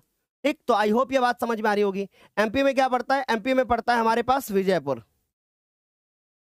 ठीक, समझ गए? तो अब हमारी जो पाइपलाइन है वो मध्य प्रदेश से भी गुजर रही है, गुजरात से भी गुजर रही है, उत्तर प्रदेश से भी गुजर रही है, लेकिन कहां से नहीं गुजर रही है? वो हमारी महाराष्ट्र से नहीं गुजर रही है। बस आप इतना याद रखो कि हजीरा मतलब गुजरात, ऐसे याद रखो। विजयपुर मतलब एमपी और जगदीशपुर मतलब बात हो रही है यूपी की। बस सवाल खत्म। समझ गए? क्या ऐसे कर लोगे? सर इतिहास की क्लास कब होगी? बेटा अभी तो इतिहास की क्लास करी थी हमने, है ना, कितनी डिटेल में करी थी ना, बताओ। अब हर रोज तो इतिहास की क्लास नहीं हो सकती, या हर रोज एक ही चीज पढ़ोगे ना तो फिर आपको फिर आगे कैसे पढ़ोगे? प्लान के साथ में कैसे पढ़ोगे, है ना। और एक चीज हमेशा याद रख लेना कि जब तक आप सोशल साइंस में कॉन्सेप्ट नहीं पढ़ोगे आपका कुछ भी नहीं हो पाएगा। आपको सब्जेक्टिव, आप केवल सब्जेक्टिव पढ़ के जाओगे तब भी कुछ नहीं होगा, आपको पहले कॉन्सेप्ट समझने होंगे। तो आज हम शाम को कॉन्सेप्ट के साथ में पढ़ाएंगे आपको 4 बजे, तैयार रहिएगा। ठीक, तो यहां तक सारे बच्चों को क्लियर हुआ? चलो अब अगला सवाल हमारे पास आता है कि किसी देश का विकास किस आधार पर, किसी देश का विकास किस आधार पर निर्धारित किया जाता है या किया जा सकता है? प्रति व्यक्ति आय पर, है ना, या फिर औसत साक्षरता दर पर, या फिर स्वास्थ्य स्थिति पर। याद रखिएगा कोई भी देश है उसका विकास 3 बातों पर निर्भर करता है। जो पहली बात होती है वो होती है शिक्षा, दूसरी बात होती है वो होती है आय, लेकिन कौन सी आय? प्रति व्यक्ति आय। और तीसरा जो होता है वो होता है बच्चों हमारे पास स्वास्थ्य है। ये 3 बातें याद रखो। तो इससे हमारा करेक्ट आंसर मैच कर रहा है ऑप्शन नंबर डी। अब यही सवाल तुमको देखने को मिलते हैं पेपर में, सेम टू सेम यही सवाल तुम्हें देखने को मिलते हैं। समझ गए? चलो आगे चले। अब आगे आ जाओ इधर। अब यहां पर ध्यान से देखो, यहां पर ध्यान से देखो। ये क्या लिखा है कि दुग्ध उत्पादन क्रिया को किस क्षेत्र में सम्मिलित किया जाता है।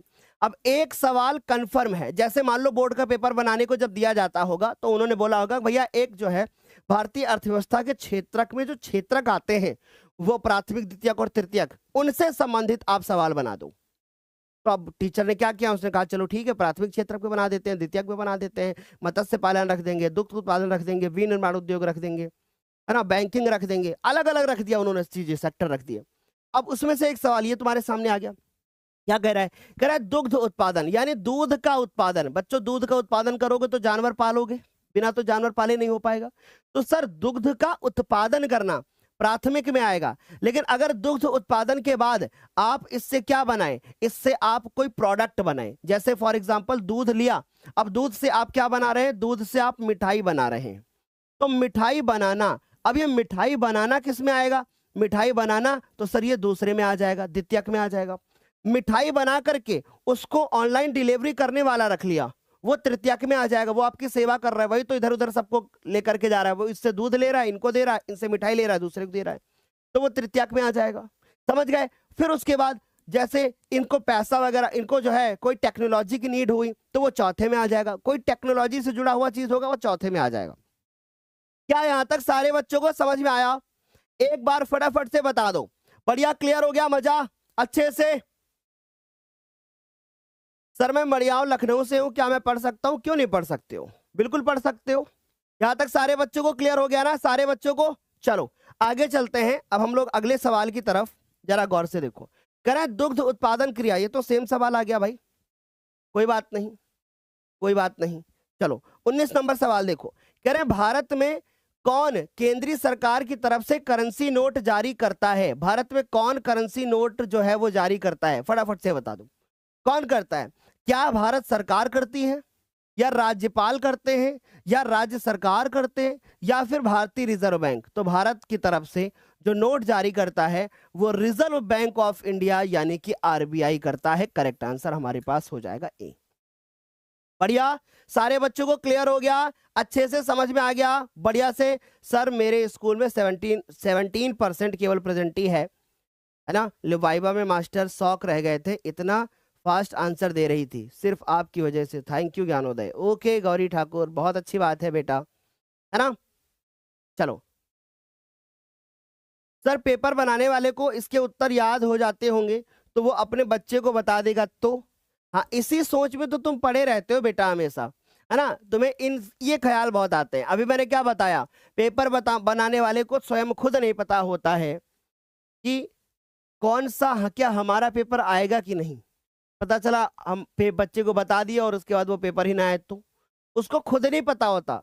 ठीक, चलो देखो, तो हमारे पास 1932 ईस्वी में जो पूना पैक्ट हुआ था। अब पूना पैक्ट कैसे हुआ था, देखो गांधी जी अलग राह पे चल रहे थे, अंबेडकर जी अलग राह पे चल रहे थे।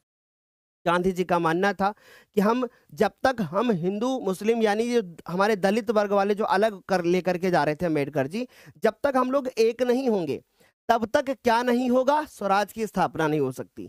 तो गांधी जी की बात मानी अंबेडकर ने, अंबेडकर जी की बात मानी गांधी जी ने, और दोनों के बीच में समझौता हो गया जो कि हो गया हमारे पास पूना पैक्ट। तो हमारा करेक्ट आंसर होगा महात्मा गांधी और भीमराव अंबेडकर जी। ठीक है, तो यहां तक सारे बच्चों को क्लियर हो रहा होगा। ऑप्शन नंबर डी करेक्ट हो जाएगा। और अब जब हमारे सारे क्वेश्चन हो जाएंगे, सारा सब कुछ निकल आएगा, फिर हम लोग एक तरफ से गोला भरना शुरू करेंगे। बोलिए क्या ये बात समझ में आ गई? मैं एक बार आपको फिर से समझाता हूं। जैसे ही हमारे 200 क्वेश्चन हो जाएंगे, फिर उसके बाद हम क्या करेंगे, तब हम ओएमआर सीट रखेंगे। 20 क्वेश्चन होने के बाद पहले रीचेक करेंगे, फिर ओएमआर सीट रखेंगे, फिर हम एक एक करके गोला काला करेंगे। अन्यथा एक बात बहुत ध्यान से सुन लो, अगर एक एक करके काला करोगे, पता चला तीसरा क्वेश्चन कर रहे हैं, ओएमआर खींचा, गोला काला करने चले गए जल्दी से, कंसंट्रेट आपका माइंड नहीं हो पाएगा, पता चला तीसरे की जगह चौथे काला हो गया। अब तो तुम्हारा तीसरे का भी आंसर गया और चौथे का भी आंसर गया, एक साथ डबल नुकसान हो जाएगा। तो इसलिए बहुत ध्यान से सुनिए, जब तक 200 सवाल नहीं हो जाते हैं, ओएमआर सीट पे केवल और केवल आपको नाम वाम जो रोल नंबर डालना होता है बस वही डालोगे, इसके अलावा कुछ नहीं करोगे। जब 200 सवाल हो जाएंगे उसके बाद तब भरोगे। बोलो क्लियर है? फिर इसमें आपके कितने सही हुए, जल्दी बताओ, जल्दी बताइए। जल्दी से बताइए फटाफट से। तो चलिए अब हम लोग बढ़ते हैं क्वेश्चन नंबर 21 की तरफ। अब मैंने क्या बताया था कि भैया आपका एक क्वेश्चन शॉर्ट आएगा, लेकिन मैं यहां पर इनके आंसर्स बताने नहीं बल्कि मैं आपको कॉपी लिखने सिखाने आया हूं। तो मैं आपको अब ये बताऊंगा कि आपका एक शॉर्ट क्वेश्चन कितने पेज का होना चाहिए, आपका लॉन्ग क्वेश्चन कितने पेज का होना चाहिए, ये मैं बताने आया हूं। तो मेरी बात बहुत ध्यान से सुनो। अगर बोर्ड के पेपर में आपका शॉर्ट क्वेश्चन आता है, क्या आता है, अगर बोर्ड के पेपर में आपका शॉर्ट क्वेश्चन आता है, यानी एक क्वेश्चन आता है जो कि कैसा होता है, शॉर्ट होता है। तो अगर शॉर्ट क्वेश्चन होता है तो उसका जो आंसर लिखोगे, उसका जो आंसर लिखोगे वो कितने पेज का लिखोगे, वो आंसर कम से कम एक पेज, जो कि आपको लंबा मिलेगा। ऐसे पेज बहुत ध्यान से समझना बच्चों, इस तरीके से एक लंबा पेज मिलेगा ना आपको, इस तरीके से लंबा पेज मिलेगा ना। अब ये नहीं काम कर रहा है बोर्ड हमारा, तो मान लीजिए हमारे पास इस तरीके से एक लंबा पेज मिलता है, ठीक। तो हम इसमें ऐसे लिखते हुए आएंगे, ठीक, कैसे लिखते हुए आएंगे, ऐसे ऐसे लिखते हुए आएंगे पूरा, ठीक। और एक पेज हम लिखेंगे। या कुछ बच्चे को लगता है कि नहीं भाई मैं दूर दूर लिखता हूं, मेरे अक्षर बड़े हैं, तो वो एक सही 1/2 यानी कि वो 1.5 पेज का इस्तेमाल कर सकते हैं। अब बड़ा डाउट ये आता है कि सर मान लो हमने 1.5 पेज लिखा, मान लीजिए सर हमने 1.5 पेज लिखा, हमने पहले एक पेज ऐसे लिख लिया, ठीक है, हमने पहले एक पेज सर ऐसे लिख लिया, ऐसे, और फिर उसके बाद आधा पेज हमने जो है यहां तक लिख लिया। तो अब क्या हम ये पेज छोड़ देंगे? नहीं, ये पेज आप छोड़ोगे नहीं, बल्कि आप क्या करोगे, यहां पर एक लाइन खींचोगे ब्लैक पेन से और अपना दूसरा आंसर आप यहां से शुरू करोगे। समझ गए? लेकिन गुरुदेव मान लो हम लिखते लिखते आए और हमने देखा हम इतना लिख पाए, मेरा इतना पेज बच रहा है, तो हम क्या छोड़ सकते हैं? हाँ, अगर नीचे 4 लाइन बचती हैं तो आप छोड़ दो, फिर आप यहां से शुरू मत करो, फिर आप नए पेज से शुरू करो, ठीक। बाकी मेरा मेरा ये मानना है कि आप हर क्वेश्चन में ऐसा कोशिश करिए कि अगर एक पेज में एक शॉर्ट आंसर खत्म होता है तो बहुत अच्छी बात है, और अगर 1.5 का होता है तो आप आधा है तो यहां से शुरू कर लो। तो फिर अगर फिर सारे क्वेश्चन का आंसर फिर 1.5 पेज में लिखना, फिर आप आधा पेज मत लिखना, क्योंकि जो टीचर होगा उसको उसके माइंड में ये चीज सेट हो जाएगी, फिर वो आपको लिखे के हिसाब से नंबर देने लगेगा। तो ऐसे में कोशिश करिए कि जो शॉर्ट आंसर हो वो आपका 1 पेज या 1.5 पेज का होना चाहिए, इससे ज्यादा नहीं लिखना है। दूसरी चीज, अब एक बड़ा सवाल बनता है कि सर मान लीजिए हमने इस लाइन में लिखा अपना क्वेश्चन का आंसर, तो क्या हम एक लाइन छोड़ करके हम दूसरे में लिखेंगे? नहीं भाई, हम दूसरे में नहीं लिखेंगे, हम इसी में लिखेंगे। हम लाइन छोड़ छोड़ करके नहीं लिखेंगे, बल्कि एक लाइन यहां लिखा, जैसे हमने लिखा कि राम जी, राम जी, है ना, और यहां लिखा हमने भीम, है ना, फिर हमने लिख दिया यहाँ पे गांधी। तो हम ऐसे लिखेंगे और साफ साफ लिखना है, जैसे मैं लिख रहा हूं यहाँ पे, हम जैसे साफ साफ लिख रहे हैं ऐसे ही लिखना है, हमें लीपा पोती नहीं करनी है। हम जितना साफ लिख सकते हैं उतना साफ होगा, अगर गलती हो जाती है एक बार में काट देंगे, बस। समझ गए? क्या यहां तक सारे बच्चों को क्लियर हुआ? सर पहले ओएमआर भर देंगे या पहले ऑब्जेक्टिव करने के बाद ओएमआर भरेंगे? पहले ओएमआर भर लोगे, फिर ऑब्जेक्टिव क्वेश्चंस करोगे, उसके बाद बच्चों फिर ओएमआर के ऑप्शंस भरोगे। समझ गए? मतलब ओएमआर का पहले जो बाकी डिटेल है वो भरोगे, फिर ऑब्जेक्टिव्स करोगे, क्योंकि टीचर ही आपको 15 मिनट बोलेगा ना कॉपी पढ़ने पेपर पढ़ने के लिए दिया गया है, और उसी टाइम पीरियड में आपको ओएमआर भरनी है बेटा। समझ गए? यहां तक सारे बच्चों को क्लियर? हाँ, अब बड़ा सवाल आता है कि क्या हमें क्वेश्चन को नोट करना होगा या कोई और बेस्ट मेथड है आपके पास? चलो मैं बताता हूं, गौर से समझना। जैसे मान लो आपको 21वां प्रश्न मिला, तो आप ऐसे लिखोगे, देखो ध्यान से समझो। आपके पास ऐसे रेड लाइन होगी, आपके पास ऐसे रेड लाइन होगी, मान लीजिए आपको एक ऐसे रेड लाइन मिलती है, ठीक है, मान लो आपको एक ऐसे रेड लाइन मिलती है, ऐसे, ठीक। तो यहां पर आप डालोगे कि ऐसे डालना, ऐसे, अगर इस तरीके से कर सकते हो तो बहुत अच्छी बात है। प्रश्न आपने डाला 21, ऐसे डाल दिया आपने। अब मान लीजिए आप क्वेश्चन करने जा रहे थे कि रॉलेट एक्ट क्या था, तो आप यहां क्या लिखोगे? आप यहां लिखोगे रॉलेट, बहुत अच्छे से समझो, फिर उसके बाद लिखोगे एक्ट, समझना, और फिर उसके बाद डॉट डॉट डॉट डॉट लगा करके, डॉट डॉट लगा करके, और फिर उसके बाद आओगे और फिर लिखोगे परिणाम क्या हुआ था। तो यहां लिखोगे कि परिणाम, यहां पर लिखोगे कि परिणाम, फिर लिखोगे कि क्या, और फिर उसके बाद हुआ था, है ना, या क्या हुआ था, ऐसे करके लिख दिया। अब इससे क्या होगा कि टीचर को पता रहेगा कि आप कौन से सवाल का आंसर कर रहे हो, ठीक। और फिर इतना करने के बाद फिर आप अपना उत्तर लिखोगे, ऐसे उत्तर लिखोगे और आप अपना उत्तर जो है पूरा अच्छे तरीके से लिखते हुए चले आओगे। अच्छा, अब बड़े बच्चे हमसे पूछते हैं कि गुरुदेव मुझे यह बताइए कि मुझे अपना आंसर जो है वो पैराग्राफ में लिखना चाहिए, मुझे अपना आंसर पैराग्राफ में लिखना चाहिए, या मुझे अपना आंसर लाइन में लिखना चाहिए, यानी कि मुझे अपना आंसर पॉइंट्स में लिखना चाहिए, पॉइंट्स में लिखना चाहिए, है ना, पॉइंट्स में लिखना चाहिए, या फिर मुझे एकदम बस लिखते हुए चले जाना चाहिए, पेज भर देना चाहिए। बड़े सवाल है, यही तो आप लोग पूछते हो। सर इसके अलावा भी बच्चों के अगर कोई डाउट है तो बताइएगा। कहाँ गए राज भैया? ठीक, तो आपको अगर पैराग्राफ मिलता है, तो पैराग्राफ अगर आपको मिलता है तो पैराग्राफ में आप क्या बताओगे कि पैराग्राफ में जो है आप कैसे लिखोगे, कैसे लिखोगे? अगर पैराग्राफ में लिखते हैं तो आप इस तरीके से लिखोगे, ऐसे। मैं बताता हूं अभी बेस्ट कौन सा होता है कि रॉलेट एक्ट। अब जब आप इसको एक पेज में ऐसे लंबा लंबा लिखोगे ना तो पूरा पेज भर जाएगा, ठीक, कि रॉलेट एक्ट 1919 में पारित हुआ, ऐसे करते हुए आओगे। अब इस सवाल में हमसे क्या पूछा था? इस सवाल में हमसे पूछा था कि रॉलेट एक्ट क्या था। तो अब बच्चों गौर से समझो लिखने का तरीका, कैसे नंबर मिलते हैं। आपने देखा लिखा रॉलेट एक्ट क्या था, तो इतने सवाल का आंसर जो है वो आपने कहां लिखा? ऐसे लिखा, यहां से लेकर के यहां तक लिखा आपने। फिर आपने देखा कि भैया इसका विरोध कैसे किया गया और उसका परिणाम क्या हुआ। तो अब देखो हेडिंग कैसे डाली आपने, हेडिंग डाली कि रॉलेट एक्ट का विरोध, डाली आपने रॉलेट एक्ट का विरोध, और उसके बाद लिख दिया वह परिणाम, और फिर उसमें डिटेल से आपने लिखा। समझ में आ रही बात?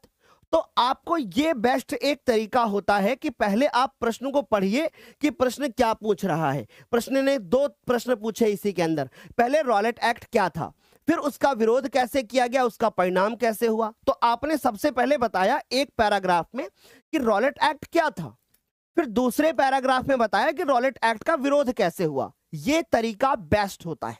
समझ में आ रही है बात? क्या यहां तक सारे बच्चों को क्लियर हुआ? पहले बताओ। सर आपकी वजह से गणित में बहुत अच्छा स्कोर किया हूं। ओके बेटा, ओके यूजर, बहुत अच्छी बात है। सर मुझे कुछ नहीं आता इसलिए मैंने प्री बोर्ड नहीं दिया। बहुत अच्छा किया, बहुत अच्छा किया बेटा। क्या हम पेपर में दफ्ती लेकर के जा सकते हैं, है ना? क्या हम पेपर में दफ्ती लेकर के जा सकते हैं? बिल्कुल आप लेकर के जा सकते हो, लिखा पढ़ा उस पर कुछ नहीं होना चाहिए। सर कम आंसर वाला क्वेश्चन भी आता है तो क्या एक ही पेज पे करना होगा? बिल्कुल एक ही पेज में करना होगा आपको। समझ गए? यहां तक सारे बच्चों को क्लियर? बढ़िया। सर मुझे एसएसटी बिल्कुल नहीं आती। आज शाम को 4 बजे आ जाना और फिर पढ़ना और फिर बोलना एसएसटी आती कि नहीं। एक कॉपी लेके बैठना लेकिन ईमानदारी के साथ, और आज ये सोच के बैठना कि आज मुझे पढ़ना ही है शाम को 4 बजे। तो रॉलेट एक्ट क्या था, उसका विरोध कैसे किया गया, उसका परिणाम क्या हुआ बताया मैंने, ठीक। और उसको हमें इस तरीके से लिखना होगा, ऐसे। अब हम आगे आते हैं। अब हमारे पास 21 से लेकर के 21, 22, 23 और 24 तक हमें क्या मिलेगा? हमें 24, 21, 22, 23, 24 तक मुझे मिलेंगे कैसे आंसर? मुझे मिलेंगे शॉर्ट आंसर्स। कैसे मिलेंगे? Short answers. और उसके बाद मुझे क्या मिलेगा? उसके बाद मुझे मिलेगा लॉन्ग। तो यहां पर हमें 25 नंबर जो क्वेश्चन मिलेगा वो क्या मिलने वाला है? वो लॉन्ग मिलने वाला है। क्या मिलने वाला है? लॉन्ग। अब ये सवाल मुझे लॉन्ग मिलेगा तो ये कितने नंबर का होगा? ये 6 मार्क्स का होगा। ये लॉन्ग क्वेश्चन होगा। अब लॉन्ग का मुझे आंसर कैसे लिखना है? ठीक, अब मैं बताऊंगा कि पॉइंट वाला बेहतर होता है या फिर इसके बाद मैप भरने का तरीका बताता हूं। देखो, तो हमने देखा कि भारत की अर्थव्यवस्था में कृषि का क्या महत्व है। तो पहला पॉइंट तो यही हो गया कि भारत की अर्थव्यवस्था में कृषि का क्या महत्व है। अच्छे से देख लो ताकि डाउट्स ना रहे बच्चों। तो भारत की अर्थव्यवस्था में ये पहला सवाल इसी के अंदर बना। तो जब हम इसका आंसर लिखेंगे तो हम कोशिश करेंगे कि यहां से यहां तक का आंसर हम इतने आधे पेज में पैराग्राफ में लिख लें। यानी इतने का आंसर हम कम से कम कोशिश करें आधा पेज का आंसर हम लिखें। आधा पेज का आंसर हम इतने भाग का लिखें। ठीक, फिर हम देखेंगे कि इसके विभिन्न प्रकारों की विवेचना कर दो, यानी कृषि के प्रकारों के बारे में बता दो। अब कृषि के प्रकारों के बारे में बताना है तो आप इसको हेडिंग वाइज लिखोगे। कितने पेज? 1.5 पेज लिखोगे, यानी कि आधा पेज ये हो गया, 1.5 पेज ये हो गया, दोनों मिलाकर के कितना पेज आपने लिख दिया? 2 पेज। अब कैसे लिखना मैं बताऊंगा आपको, ठीक, बहुत ध्यान से समझो। अभी मैं हेडिंग वाले भी सब कुछ बताऊंगा आपको, निश्चिंत रहो। तो देखो जरा ध्यान से, हमने क्या कहा? सबसे पहले लिखा आधे पेज में कि भारत की अर्थव्यवस्था में कृषि का अत्यंत महत्वपूर्ण स्थान है। ऐसा करते करते हम आ गए।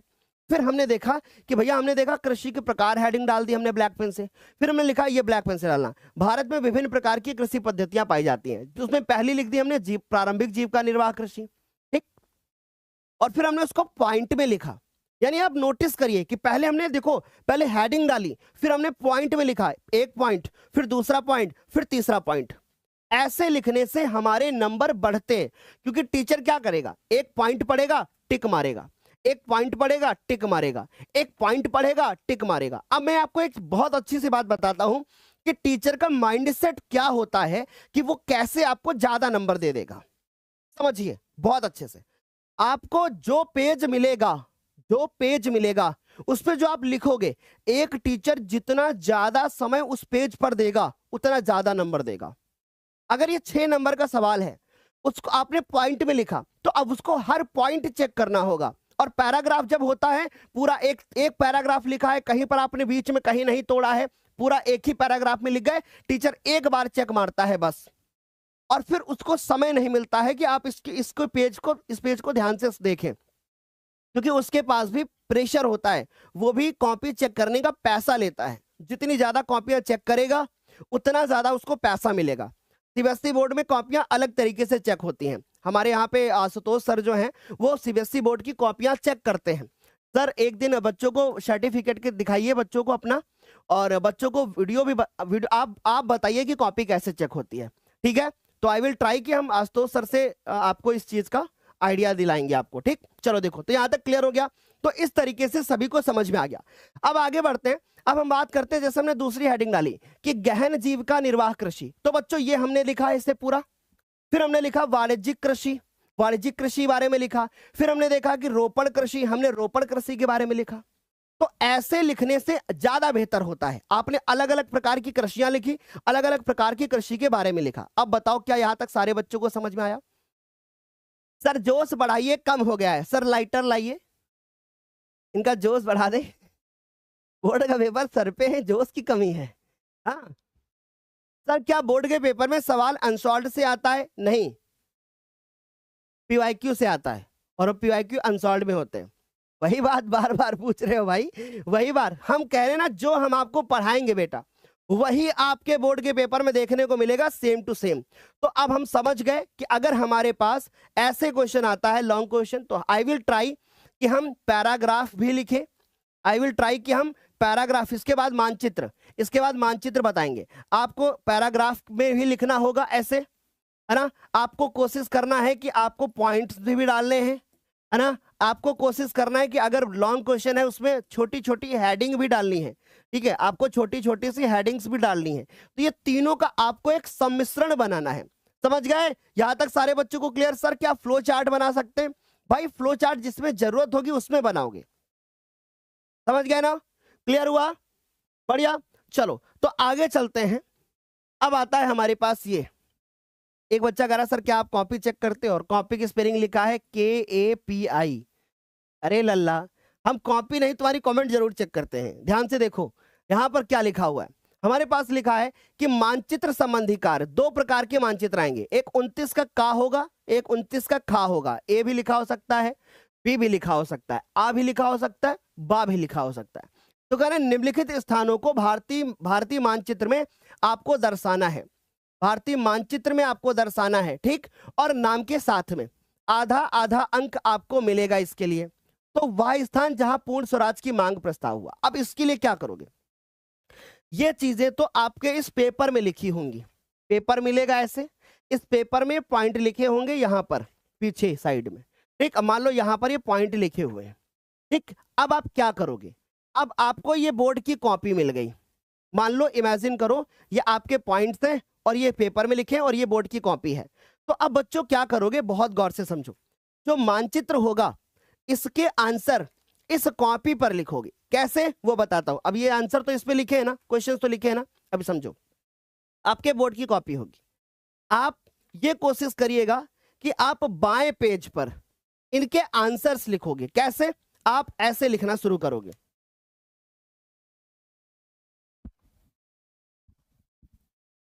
कहां गया पेन?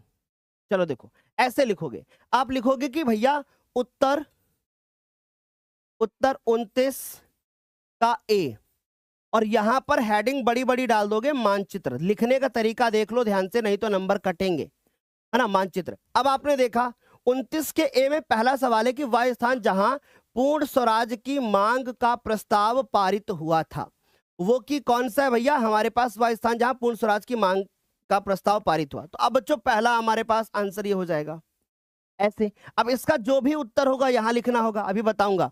फिर उसके बाद दूसरा हो जाएगा, दूसरे का जो भी उत्तर होगा यहां लिखोगे। फिर तीसरे का जो उत्तर होगा वो यहां लिखोगे। चौथे का जो उत्तर होगा वो यहां लिखोगे। पांचवे का जो उत्तर होगा वो यहां लिखोगे। पांचों आंसर आपको ऐसे लिखने हैं, समझ गए? पांचों आंसर आपको इस तरीके से लिखने हैं। फिर ये काम आपका आधे पेज में हो जाएगा। फिर आधे पेज में नीचे आओगे तो फिर इसी प्रकार से आप 29 के खा को लिखोगे, यानी 29 के बा को। इसी प्रकार से जैसे मैंने ये लिखा है, ऐसे लिखा है, ऐसे आप बा को लिखोगे। क्लियर हो गया? फिर उसके बाद अब आप इसके आंसर्स इस तरीके से मैप में दर्शाओगे। ठीक, तो जैसे पहला सवाल था तो आप लिखोगे लाहौर, ऐसे बिंदु लगाओगे, यहां पर लाहौर लिखोगे। ऐसे बिंदु लगाओगे चौरी चौरा, ऐसे बिंदु लगाओगे अहमदाबाद, बिंदु लगाओगे दांडी, बिंदु लगाओगे कोलकाता। समझ गए? यहां तक सारे बच्चों को क्लियर हुआ? बढ़िया, एकदम बढ़िया, बहुत अच्छा। अब यहां पर आ गए, ये सवाल देखा हमने, इसका इनके सारे आंसर्स ये रहे हमारे पास। अब जिन बच्चों को मानचित्र नहीं आता है, उन बच्चों को मैं ये बोलना चाहता हूं कि जिनको मानचित्र नहीं आता है वो आज शाम को 4 बजे हमारे साथ क्लास में जुड़े। आज शाम को 4 बजे हमारे साथ लाइव क्लास में जुड़े। हम शाम को 4 बजे आपको जितने भी भूगोल के मानचित्र में सवाल बनते हैं वो क्लास में ही बता देंगे। हम जितने भी आपके इंपॉर्टेंट सवाल बनते हैं वो सारे हम आज की क्लास में बता देंगे। कब जुड़ना है? शाम को 4 बजे सामाजिक विज्ञान के महामैराथन में। ठीक, कितने बजे आना है? शाम को 4 बजे। रेडी रहोगे आप लोग? बोलो एक बार, सारे बच्चे जल्दी से बता दो। कृष्णा जी समझ गए? सर जी अगर बी कॉपी लगाते समय बी कॉपी गलती से गुमराह कर लिया जाए, लग जाए तो नंबर कट जाएगा? बिल्कुल कट जाएगा। अगर बी कॉपी को हटा दिया जाए तो नंबर तो कटेगा ना भाई। बी कॉपी की आपको जरूरत ही नहीं पड़ेगी, क्योंकि देखो बात समझो, अगर एक पेज पे एक आंसर लिखोगे तो 4 पेज में आपके क्या खत्म हो जाएंगे? 4 पेज में आपके शॉर्ट खत्म। ठीक, अगर 2 पेज का भी लॉन्ग लिखोगे तो 8 पेज में आपके लॉन्ग हो जाएंगे। मानचित्र करोगे तो ज्यादा से ज्यादा आप 2 पेज लोगे। 8 2 10 4 14 पेज हो गए, और 14 पेज से ज्यादा की तो कॉपी आती है। तो कहां से तुम्हें बी कॉपी की जरूरत पड़ गई? बताइए, कहां से ज्यादा पड़ जाएगा? समझ गए? तो ये बातें क्लियर हो गई। आज शाम को लाइव जरूर जुड़िएगा। अब मैं इस क्लास को यहीं पे एंड करूंगा। आपको ये क्लास कैसी लगी है सबको कमेंट में बताना है। और शाम को आज हम आपको विवेक सर से भी मिलवाएंगे, ठीक है? तो शाम को तैयार रहिएगा। सर आपको,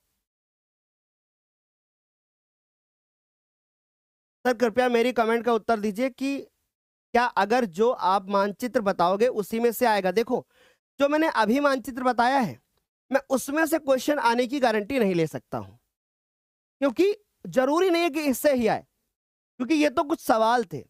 हमने मानचित्र का अलग से वीडियो बनाया है, उसके बाहर से नहीं आएगा। बस राजधानी तैयार कर लीजिएगा, ठीक? क्या मैप में क्वेश्चन नंबर नहीं डालेंगे? मैप में डालोगे ना। मैप तो 2 टाइप के मिलेंगे ना आपको, एक में 29 का का, एक में 29 का खा। इतना तो टीचर भी समझ जाएगा आपने कौन से किया। सर मैं आपसे 2025 में पढ़ा था, 93.67 नंबर पाया है, तहसील में प्रथम स्थान है। धन्यवाद। Okay Rohan Jaiswal, all the best for future.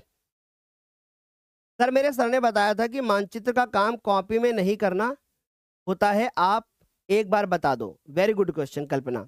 मानचित्र का जो कार्य होता है, जो मैंने कॉपी में इसलिए लिखने को बताया, मानचित्र आपको कॉपी में नहीं बनाना है, लेकिन उसके आंसर जरूर आपको कॉपी में लिखने हैं। इससे होता क्या है कि मान लीजिए आपका मानचित्र गुम हो गया, तो टीचर समझ जाएगा बच्चे को इतना तो आता था, तो लिखने के तो नंबर मिलते हैं ना, सही उत्तर बताने के मिलते हैं ना। तो ऐसे में अगर मानचित्र गुम हो गया, कहीं से कुछ भी दिक्कत हो गई, तो आपके 10 नंबर नहीं जाएंगे। बाकी आपकी जैसी इच्छा, आपके जैसे सर ने बताया है, आप वैसे उचित लगे आप वैसे कर लेना। अब जो बताना हमारा काम है वो हम आपको बताएंगे।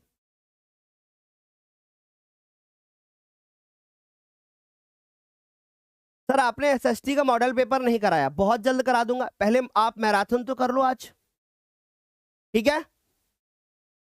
सर क्या आप मेरा मैसेज देखते हो? बिल्कुल देखता हूं। क्या हेडिंग के लिए कलरफुल पेन का यूज कर सकते हैं? बिल्कुल भी नहीं, आप कलर पेन का यूज करोगे ही नहीं, ठीक है।